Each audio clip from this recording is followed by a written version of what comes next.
स्वागत है एनडीटीवी राजस्थान पर और मैं हूं आपके साथ शुभेंदु सिंह। और शुरुआत कर रहे हैं बड़ी खबर के साथ। भजनलाल सरकार की बैठक में बड़े फैसले लिए गए हैं और कैबिनेट बैठक में कई बड़े प्रस्तावों पर मोहर लगी है। कोचिंग सेंटर रेगुलेट बिल का अनुमोदन हुआ है। 50 से ज्यादा कोचिंग स्टूडेंट वाले कोचिंग सेंटर रेगुलेट होंगे और कोचिंग सेंटर्स को कानून के दायरे में सरकार लेकर के आएगी। केंद्र के कर्मचारियों के आधार पर ग्रेच्युटी मिलेगी और राजस्थान के कर्मचारियों को ग्रेच्युटी दी जाएगी। राजस्थान कौशल विधि प्रस्ताव पारित किया गया है। सिविल सेवा नियम में संशोधन होगा। इलेक्ट्रीशियन का पद नाम बदला जाएगा। तो ये इस बीच कुछ बड़े फैसले हैं जो कि इस दौरान लिए गए हैं। कैबिनेट बैठक के बाद जो बड़े फैसले हैं उसमें बहुत सारी बातें की गई हैं।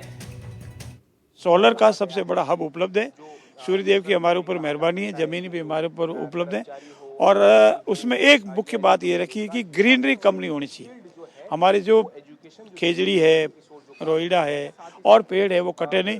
और बहुत अति आवश्यक परिस्थिति में अगर वो प्रोजेक्ट वाले काटे तो उसे 10 गुना लगावे और उनको पनपावे। एक बार सर दोबारा से बता दीजिए, खासतौर पे कोचिंग सेंटर्स को लेकर, क्योंकि राजस्थान के तमाम लोगों तक पहुंच जाए कि इसमें मोटे मोटे प्रावधान क्या रहने वाले। मोटे मोटे तौर पर कोचिंग सेंटर हमारे सब चले, पनपे, फले, फूले, इसमें हम सहयोग है।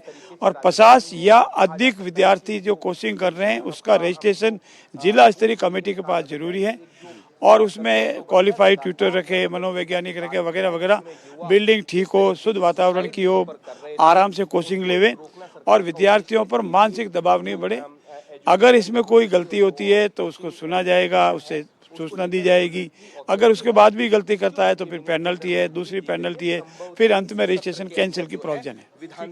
बिल्कुल, जोगाराम पटेल बता रहे थे कि कैसे कोचिंग सेंटर्स को रेगुलेट करने के लिए सरकार जो बिल लेकर आई है शुभेंदु, उसमें 2-3 बड़ी महत्वपूर्ण बातें कि अब 50 या 50 से ज्यादा स्टूडेंट वाले कोचिंग सेंटर्स को अपना पंजीकरण करवाना होगा। गलतियां करेंगे, नियमों की पालना नहीं होगी तो पहली बार में 2 लाख, उसके बाद 5 लाख और फिर जो उनका रजिस्ट्रेशन है वो कैंसिल करने का प्रावधान सरकार कर सकती है। हालांकि बहुत सारे बिंदु डिटेल जब बिल लाया जाएगा, हमारे सामने होगा, तब बहुत सारी चीजें सामने आएंगी। लेकिन सरकार ने राजस्थान में कोचिंग सेंटर्स के स्टूडेंट्स का जो सुसाइड का ग्राफ लगातार बढ़ रहा था, उस दिशा में एक बहुत बड़ा फैसला किया है। ठीक है, एक तो कोचिंग सेंटर्स को लेकर के ये बड़ा कदम है और इस कैबिनेट बैठक के बाद क्या और बड़ी चीजें जो निकल करके सामने आई हैं सुशांत पारेख, इसके बारे में थोड़ा सा और बताइए। देखिए दूसरा जो है, केंद्र सरकार की तर्ज पर राजस्थान सरकार के जो कर्मचारी हैं उनको ग्रेच्युटी का फैसला किया गया है।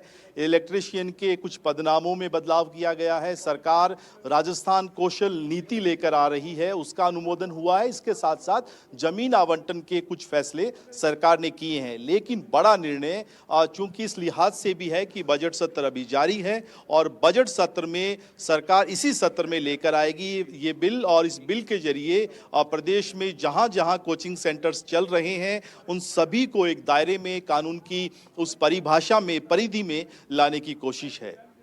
ये एक बहुत अच्छी पहल भी है और इसको लेकर के जब आपने बातचीत भी की सुशांत, तो कोचिंग सेंटर्स को कानून के दायरे में लाना ये अपने आप में एक बड़ा महत्वपूर्ण कदम है।